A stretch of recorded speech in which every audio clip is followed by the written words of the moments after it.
দাজ্জালকে কোথায় শিকল দিয়ে আটকে রাখা হয়েছে?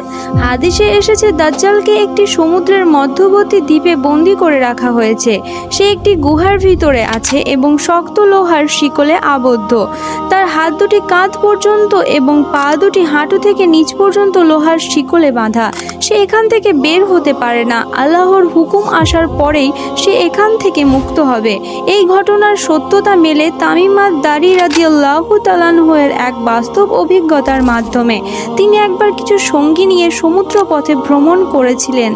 তখন তারা এক দ্বীপে পৌঁছান। সেখানে তারা এক অদ্ভুত চেহারার প্রাণী দেখতে পান, যার পুরো শরীরটা ছিল ঘন পশমে ঢাকা। সে বলল, আমি এই দ্বীপের পাহারাদার, ভেতরে যাও, একজন বন্দীকে দেখতে পাবে।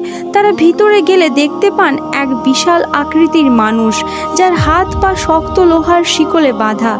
তারা জিজ্ঞাসা করে, তুমি কে? সে বলে, আমি দাজ্জাল। আমাকে এখানে আল্লাহ শিকলে বেঁধে রেখেছেন। আমি এখান থেকে বের হতে পারি না, কিন্তু এক সময় আসবে যখন আমি মুক্ত হয়ে যাব। এই ঘটনার কথা তামিম রাসূল সাল্লাল্লাহু আলাইহি ওয়াসাল্লামের সামনে বর্ণনা করেন এবং রাসূল সাল্লাল্লাহু আলাইহি ওয়াসাল্লাম বলেন, তামিম যা বলেছে আমি তা আগেই বলেছি, সে দাজ্জালকেই দেখেছে।